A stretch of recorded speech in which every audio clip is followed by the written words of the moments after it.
پہلا نقطہ یہ ہے کہ تدریس کا سب سے پہلا ادب، پہلا طریقہ انہوں نے یہ ذکر کیا ہے کہ اذا اراد الفقیہ الخروج الى اصحابہ لیذکر لهم دروسهم فینبغی له ان یتفقد حالہ قبل خروجہ فإن كان جاعيا أصاب من الطعام ما يسكن عنه فورة الجوع۔ اس عبارت کا خلاصہ یہ ہے کہ اگر آپ ایک استاد ہیں، ایک عالم ہیں اور آپ کے تلامذہ ہیں، اگر آپ اپنے شاگردوں کو، اپنے تلامذہ کو درس دینے جا رہے ہیں یا درس دینا چاہتے ہیں، تو قبل اس کے کہ آپ اپنے درس کا آغاز کیجیے، اپنے درس کی شروعات کیجیے، اپنے احوال کو دیکھ لیجیے، اپنی حالت و کیفیت کا جائزہ لے لیجیے، اور یہ جائزہ ہر اعتبار سے لیا جا سکتا ہے، جس کی مختصر تفصیل آگے بھی آئے گی، کہ آدمی اپنے عقل و دماغ کا جائزہ لے لے کہ اس کا مزاج، اس کی طبیعت تدریس کی طرف مائل ہے یا نہیں ہے، اس کا ذہن پڑھانے کی طرف آمادہ ہے یا نہیں ہے، اس کی ظاہری شکل و شباہت اس لائق ہے یا نہیں کہ اپنے شاگردوں کے سامنے وہ بیٹھ سکے۔ اس لیے کہ شاگرد کے سامنے ایک استاد اعلیٰ نمونہ ہوتا ہے، اسوہ اور قدوہ ہوتا ہے۔ شاگرد اپنے استاد کی ہر معاملے میں پیروی کرتا ہے، اس کے دماغ کو بھی پڑھتا ہے، اس کے چہرے کو بھی پڑھتا ہے، اس کی حیت کو بھی دیکھتا ہے، اس کے لباس و پوشاک پر بھی شاگردوں کی نگاہ ہوتی ہے۔ تو ہر اعتبار سے استاد کو اپنا جائزہ لینا چاہیے۔ خاص طور سے امام خطیب بغدادی رحمۃ اللہ علیہ استاد کی توجہ مبذول کرانا چاہتے ہیں کہ فَإِنْ كَانَ جَاعِيًا أَصَابَ مِنَ الطَّعَامِ مَا يُسَكِّنُ عَنْهُ فَوْرَةَ الْجُوعِ، کہ اگر فقیہ، استاد، عالم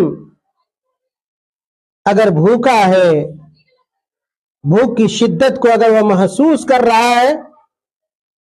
تو بہتر یہ ہے کہ پہلے اپنی بھوک کو مٹا لے، اپنی بھوک کو دور کر لے۔ اور یہ تجربے کی بات ہے کہ میں نے اپنی مختصر تدریسی زندگی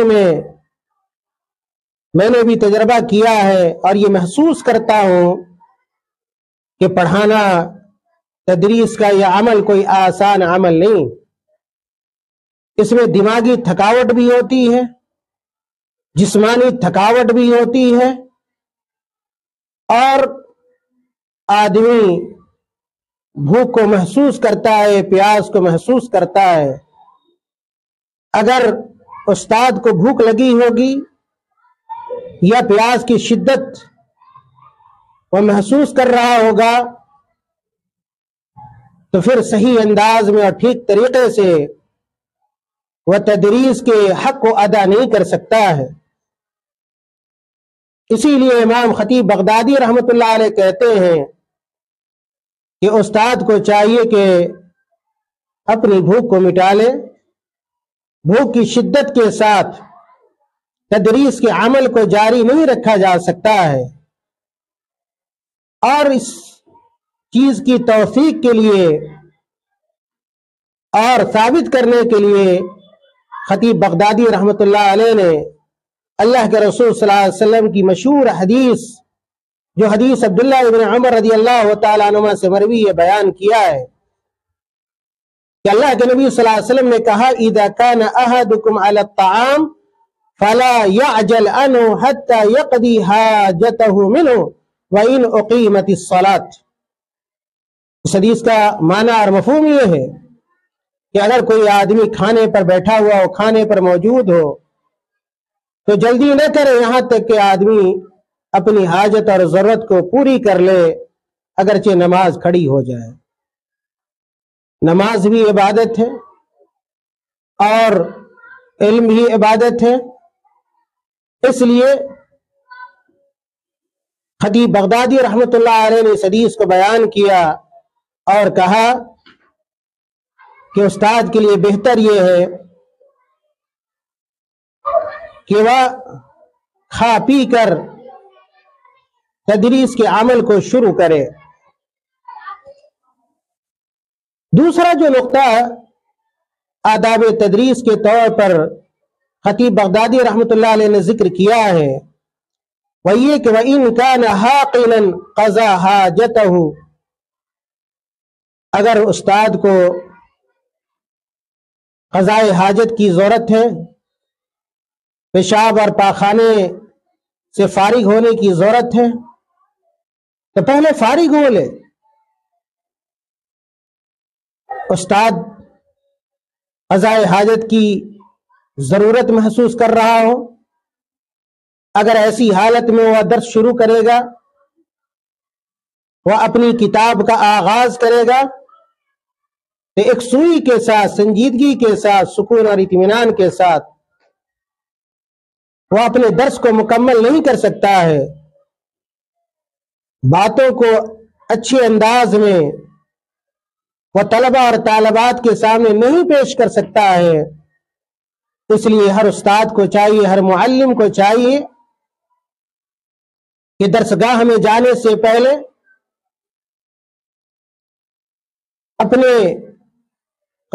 اپنی انسانی ضرورت کو اور قضائے حاجت سے فارغ ہو جائے، تاکہ پورے سکون اور اطمینان کے ساتھ وہ طلبہ اور طالبات کو زیور علم سے آراستہ کر سکے۔ اس لیے کہ پیشاب اور پاخانے کی حاجت محسوس کرنے کی صورت میں بے چینی ہوتی ہے، بے اطمینانی ہوتی ہے، اور جو آدمی خود بے چین رہے، بے اطمینان رہے، وہ کیسے بچوں کو پڑھا سکتا ہے؟ اس نقطے کو ثابت کرنے کے لیے خطیب بغدادی رحمۃ اللہ علیہ نے اللہ کے رسول صلی اللہ علیہ وسلم کی ایک مشہور حدیث کو بیان کیا ہے کہ عبداللہ ابن ارقم رضی اللہ تعالی عنہ سے روایت ہے کہ اللہ کے نبی صلی اللہ علیہ وسلم نے فرمایا اذا حضرت الصلاة واراد الرجل الخلاء بدأ بالخلاء، کہ اگر نماز کا وقت ہو چکا ہو اور آدمی کو خلا کی ضرورت ہو، قضائے حاجت کی ضرورت ہو، تو پہلے وہ قضائے حاجت سے فارغ ہو لے اور پھر نماز پڑھے۔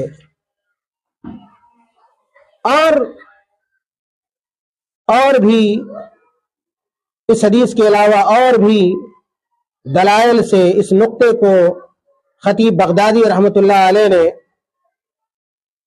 ثابت کرنے کی کوشش کی ہے۔ تفصیل کے لیے آپ اس کتاب کا مطالعہ کر سکتے ہیں۔ آداب تدریس میں سے تیسرا ادب خطیب بغدادی رحمۃ اللہ علیہ نے جو بیان کیا ہے وہ یہ کہ وَإِنْ كَانَ نَاعِسًا لِأَمْرٍ أَسْهَرَهُ أَخَّرَ تَدْرِيسَهُ فِي تِلْكَ الْحَالِ وَأَخَذَ حَظَّهُ مِنْ نَوْمِهِ۔ بہت اہم نقطہ ہے اساتذہ کے لیے، معلمین کے لیے۔ وہ نقطہ یہ ہے کہ کسی وجہ سے اگر استاد رات میں سو نہ سکا، رات میں جگنے کی ضرورت پڑ گئی اور اس کی نیند پوری نہ ہو سکی، اس کے اوپر نیند کا غلبہ ہے، تو پھر اس صورت میں استاد کو پڑھانا نہیں چاہیے اور اپنے درس کو مؤخر کر دینا چاہیے جب تک وہ مکمل نیند حاصل نہ کر لے، اس وقت تک سبق نہیں پڑھانا چاہیے۔ اور اندازہ ہوگا ہر وہ شخص جو رات میں جگتا ہے، بیدار ہوتا ہے، اس کا دماغ اور اس کا جسم اس لائق نہیں ہوتا ہے کہ وہ سکون اور اطمینان کے ساتھ اور حاضر دماغی کے ساتھ وہ بچوں کو پڑھا سکے۔ اس لیے کوشش کرنی چاہیے اساتذہ کو اور معلمین کو کہ دیر رات تک بیدار نہ رہیں، دیر رات تک جگے نہ رہیں، خاص طور سے وہ لوگ جو دعوت و تبلیغ کا کام کرتے ہیں، رات کے آخری حصے میں مدرسہ لوٹتے ہیں، جامعہ لوٹتے ہیں، رات کو سو نہیں پاتے اور پھر علی الصباح کتاب لے کر کلاس روم میں پہنچ جاتے ہیں۔ یقین جانیے، تجربے سے یہ بات ثابت ہے کہ ایسے حضرات، ایسے لوگ، ایسے اساتذہ اور معلمین بچوں کے ساتھ، کتاب کے ساتھ ظلم کرتے ہیں۔ جب ان کا دماغ حاضر نہیں ہوگا، نیند کا خمار ہوگا، نیند کا غلبہ ہوگا، تو جو باتیں وہ کہہ رہے ہیں ان کو ان باتوں کا شعور ہوگا، نہ طلبہ ٹھیک سے ان کی باتوں کو سمجھ پائیں گے۔ اس لیے یہ نقطہ بڑا اہم ہے۔ اساتذہ کو وقت پہ سونا چاہیے اور وقت پر جگنا چاہیے۔ اس نقطے کو ثابت کرنے کے لیے خطیب بغدادی رحمۃ اللہ علیہ نے عائشہ رضی اللہ تعالیٰ عنہ کی ایک روایت کو بیان کیا ہے۔ عائشہ رضی اللہ تعالیٰ عنہ فرماتی ہیں کہ اللہ کے نبی صلی اللہ علیہ وسلم نے فرمایا، اذا نعس احدكم في الصلاة فليرقد